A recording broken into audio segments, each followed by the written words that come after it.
Hey guys, welcome back. I hope you are having an amazing day. Let's get right into the stories. The first one is an entitled People Story. My name is John, and I've lived on this beautiful riverfront property for over 20 years now. When I first moved here fresh out of college, it was just me, the winding river, and acres upon acres of untouched wilderness as far as the eye could see.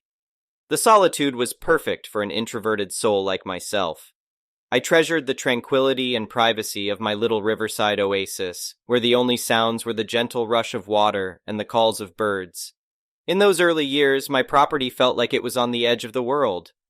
The nearest neighbor was miles away. It was the perfect writer's retreat for me since I made my living as a freelance journalist. I spent countless days seated at my desk, gazing out at the river, seeking inspiration for my next article. When I needed a break, I would go for long hikes under the cool forest canopy, write in my journal down by the riverbank, or sip a beer in my hammock with a good book. The simplicity and peace of it nourished my spirit. Over time, more and more houses started popping up along the river as the area became discovered. I watched with a tinge of sadness as each year passed and more civilization encroached upon my little natural refuge. Don't get me wrong, I didn't mind neighbors in principle, but I valued privacy and solitude above all else. Still, the thick woods bordering my property buffered me from the increasing development. For the most part, I retained a decent amount of seclusion thanks to the dense trees lining my land. That all changed the day Karen moved in next door. From the very first week, it was obvious she was going to be a problematic neighbor. Karen was a loud, obnoxious woman who clearly had little regard for anyone else around her. She lived in her tacky McMansion with her deadbeat husband and unruly teenage sons. I could hear her bellowing at her poor family even from inside my house with the windows closed. Karen seemed to think the whole outdoors was her personal stomping ground. She was constantly blaring music from her hot tub, yelling profanities during backyard barbecues, and just generally causing a ruckus all hours of the day and night. I tried to give her the benefit of the doubt at first. Maybe she would settle down after the initial move-in chaos, I hoped. But as the weeks turned into months, it became clear Karen had no intention of being a cordial neighbor. I was an extreme introvert by nature and had come to cherish the peace and quiet of my property. I could no longer enjoy my usual riverside hobbies with Karen's constant disruptions. Simply being outside on my deck or patio became unpleasant and stressful. The noise pollution was bad enough, but Karen also seemed to go out of her way to invade my privacy. She would wander over uninvited and try to rope me into inane gossip sessions, wanting to know my business. It was incredibly frustrating and worrisome. Regretfully, I had never erected a fence or barrier between our properties. I had cherished keeping the land open and unfettered, but now cursed my past self for not delineating a clear boundary with this neighbor from hell. Karen seemed oblivious to basic decency and property lines, trampling over my personal space both literally and figuratively. She acted like it was her God-given right to use both our lands. Over that fall and winter, the situation continued deteriorating. Karen and I had a few heated arguments over her disregard for my privacy and peace. Her terrible husband threatened me with violence at one point, though I refused to stoop to his level. I lodged complaints with the homeowners association to no avail. I contemplated moving away altogether to escape. But this was my sanctuary. I refused to be driven out. In the spring, I headed up to my cabin in the mountains for a 2-week vacation to get away and recharge. The time away was restorative, the fresh mountain air and tranquility just what I needed. As I drove back down the winding rural roads toward home, my mood was lighter than it had been in months. I was optimistic that Karen would be less of an issue with summer on the way. People tended to spend more time away from home. As I pulled into my driveway, I was met with a horrifying sight that dashed my hopes. Looming ahead was the large steel frame of a giant red barn being constructed right on the edge of my property. Karen stood waving cheerfully alongside a team of construction workers operating noisy machinery. She sauntered over and announced proudly they were building an entertainment barn as a hangout spot for her rowdy teenagers. I saw red and immediately ordered her to cease and desist. But Karen just laughed airily, saying I'd come around to appreciating her gift to improve our adjoining properties. We got into a heated shouting match as I insisted she was trespassing on my land and demanded the barn be torn down. The construction workers stared uncomfortably until Karen shooed them back to work. I stood there fuming, feeling helpless as each new beam went up on what was clearly my property. That was the final straw. The next day, I immediately contacted my lawyer, Josephine. She wrote up an official notice informing Karen she was encroaching on my land, and that legal action would commence if she did not halt construction and remove the unfinished barn at once.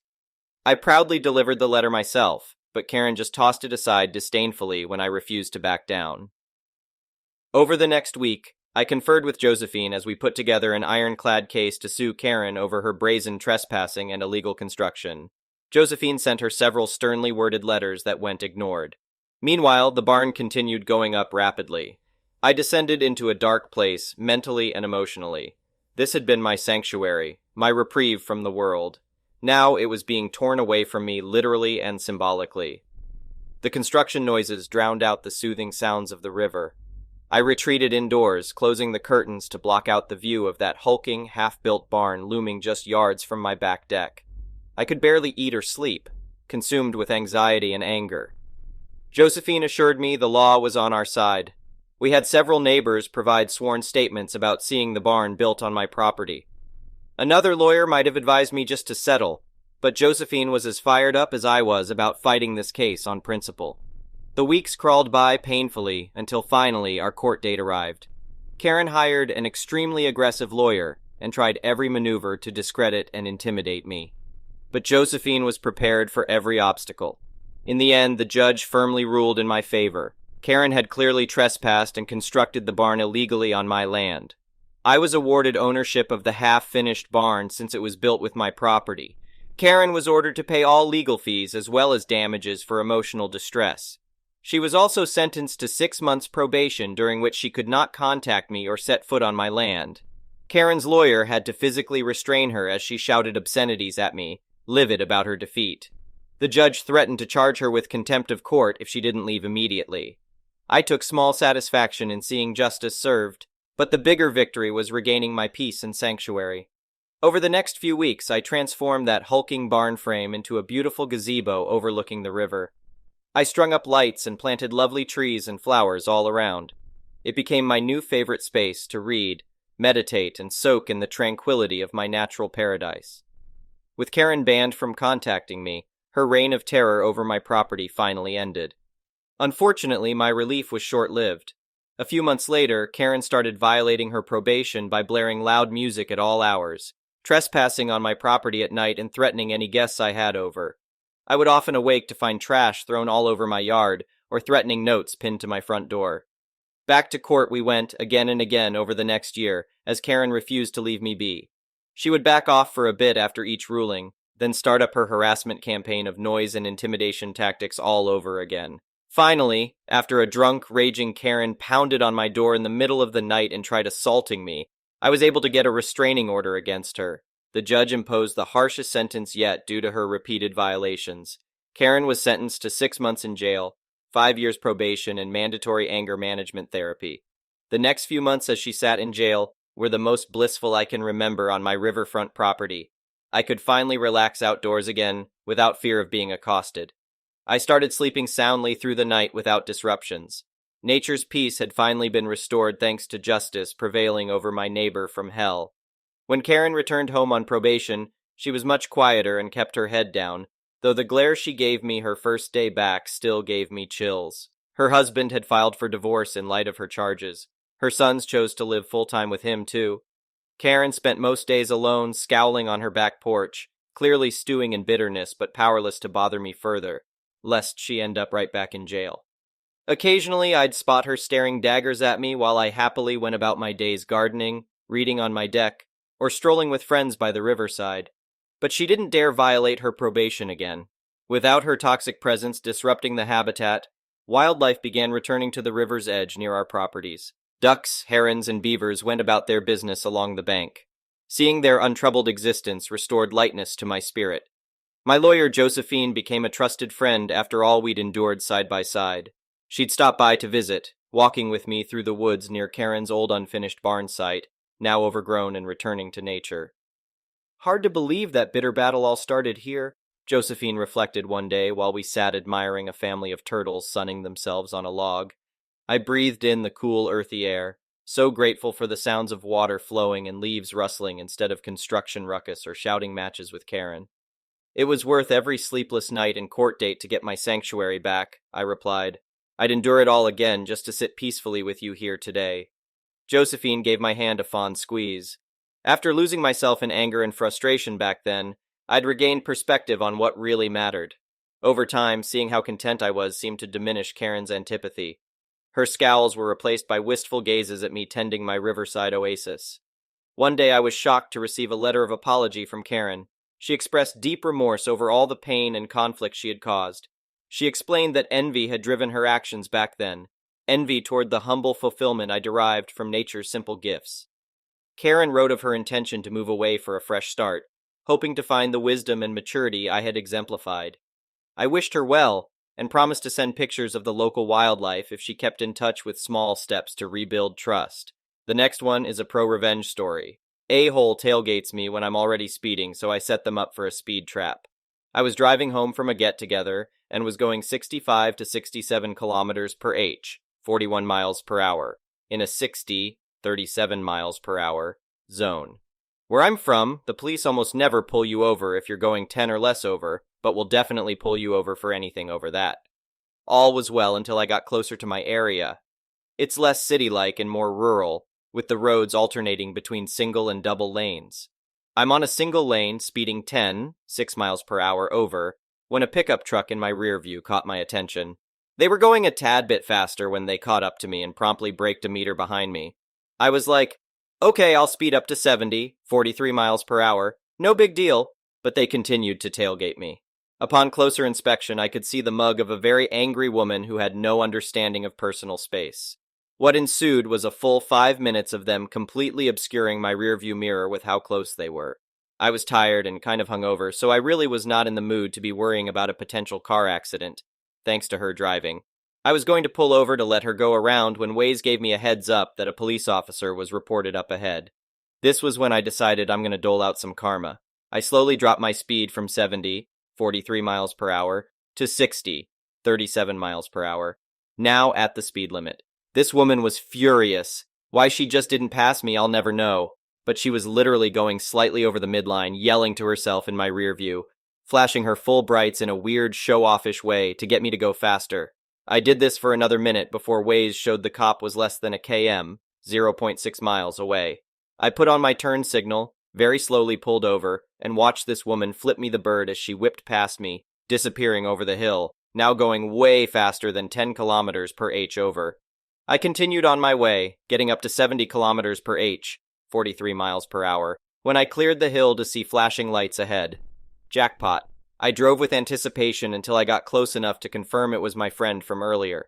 Not wanting to miss out on hitting her with our new secret greeting, I dropped down to 60 kilometers per h, 37 miles per hour, peered over, and flashed the bird back at her. I hope you enjoy the ticket, Karen. The next one is a petty revenge story. I used to work in a call center where everyone had little cubicles. You could chat with people on either side or behind you if things got slow, but anyone on the other side of the divider was somewhat hard to see or chat with. Only important because Karen was in this hard-to-see location from me. I have issues with overheating, medical stuff. I like to sit right under the AC vent. Nobody fought me for this because it was a little too cold for most people. Well, being a woman, this meant that sometimes I had some nipple protrusion issues on some days. It's perfectly natural and to most people not noticeable because it was under my shirt plus bra. Karen noticed this and made a report to HR. The HR woman and my direct supervisor paraded me through the cubicles and into their office to question me about my nipples. Now, I could have thrown a fit about this to begin with since we didn't actually have a dress code and it's none of their damn business. They asked me to prove I was wearing a bra, so I showed them the straps. They told me good enough, basically, and told me to go back to my desk. I refused to go back. I said I needed to file a complaint about someone. They asked me who I was reporting. I said, I don't know, but you do. I want to report whoever it was that's been staring at my breasts all day. Now that I know someone is staring, I feel like this is a hostile work environment. They acted like I was joking at first until I said, if you don't have a talk with them, I will go over your heads and report you for forcing me to reveal my bra to you. I got escorted back to my desk, and Karen was sitting there looking smug until they escorted her to the HR office instead. I don't know what happened to her in the office, and I didn't care. They did their part by having their talk with her. All I really wanted was to know who did it. Since it was a very slow day, all my coworkers started asking me what that was all about. Office gossip, you know. I told everyone exactly what had happened and added that Karen must be fascinated with my breasts since she noticed. Everyone else confirmed they didn't even notice. When she came back from HR, every person in the room knew what she had done and was glaring at her. Snitches didn't get stitches and didn't get fired either, but they got treated like the Karen they were. Nobody would talk to her, people would be chatting, see her come try to join the conversation, and go silent and turn away from her. Some people did loud whispers and made comments like, "Shh, don't say anything, she will report you." She quit about 2 weeks later. The next one is a malicious compliance story. This happened about 8 years ago, 1 year into just my first job paid internship clerking gig. I don't know what to call it. The firm that I worked for had a part-time program for law students, so they could work and gain experience while in school, very common in my country. I loved my job. I was very grateful for the opportunity to learn and grow, and I really enjoyed the work I performed. The thing was, I had classes both in the morning and the afternoon night, and my school was at a different side of the city, about 8 miles away, which could turn into hours of traffic during rush hour in a city with 8 million inhabitants. So my days looked pretty hectic. Something like this: 5:30 to 7 o'clock, get ready and drive to school. 7 o'clock to 9 o'clock, class. 9 o'clock, 10:00-ish, drive to work. 10:00-ish, 17 o'clock, work. 17 o'clock to 18 o'clock, drive to school. 18 o'clock to 22 o'clock, classes. Then I would try to study for 1 hour after class, and I would often eat while driving. During my first year in the program, I had more than proved myself and earned my place. I was that 19, 20-year-old idiot, type A overachiever who knew no boundaries. I had worked weekends, pulled all-nighters. Literally, I would leave school at 10 p.m. and go back to work. I worked full-time in the summers without more pay. Anything I had to do to keep the associates happy so they'd keep teaching me. As I was wrapping up my first anniversary there, the perfect storm of awful rolled around. On the academic front, I started a new semester, and twice a week in the mornings, I had a teacher who was awesome but would finish class 30 minutes late. On the work front, a new partner joined the firm. Let's call him Mr. A-Hole, AH for short, and kind of took over as the unofficial managing partner. He was the typical old-fashioned lawyer who should be extinct by now. He could barely use Microsoft Word to type a contract and would pass out at the sight of an Excel sheet. He had this weird obsession with punctuality while simultaneously being late to everything. Plus, he moronically believed that by having a bunch of people warming up chairs, he would magically make money. So instead of investing time in client development, he would just spend endless time and effort on bullying everyone around the office. To make matters worse, since other people spoke highly of me, he decided to pay special attention to me. Unsurprisingly, shortly after A-Hole joined, the firm started struggling. Now he could have tried to get new clients, send quotes by the deadline, and show up to meetings on time. But no, of course, the firm was doing poorly because U.S. clerks did not spend enough time warming up the chairs. So he became obsessed with us getting there by 10 a.m., especially me. The issue was that I could not get there by 10 because my teacher finished class late, and there was no way I could drive across the city in rush hour in 30 minutes. So A-Hole called a meeting with all the clerks and yelled at me in front of everyone because I was always late. More like 2x a week, but whatever. The fact that I had gotten permission from the program committee did not matter. The fact that I was working 6 or 7 hours every day while I only had to work 5 did not matter. The fact that I would work weekends and late nights did not matter. I tried to explain, but he kept yelling at me and would not let me talk. Having had enough, I left the conference room straight into the office of every member of the clerk program committee, 1 junior associate, 1 SR associate, and 1 partner, to say the same speech. I am late because I have class. I have proven my commitment to the firm, but my education is important too. If being 30 minutes late twice a week is too big of an issue, feel free to fire me, but I am not leaving class early. Then I went to my desk to do my work. I guess the committee informed other partners, and word got around about what was going on, small firm, because as I was getting ready to leave for school, A-Hole came fuming to my desk and told me, "I know you are lying. From now on, I want to know where you are at all times, and if I catch you slacking off or lying, you are fired, and I will make sure no one will ever hire you." So, cue malicious compliance. The next day, I woke up extra early, 5 a.m. sharp, took a time-stamped photo, and sent it to both his email and phone. Since I could not risk him not getting it and him not knowing where I was, I sent a time-stamped photo every 5 minutes, captioning what I was doing as if it was my own personal social media platform with one follower. The cherry on top was that my teacher had worked with A-hole in the past and obviously did not like him very much, so he let me take photos during class and diligently send them to A-hole. I even went as far as taking a photo of the toilet door with the text peeing, and then a photo at the toilet flushing all done.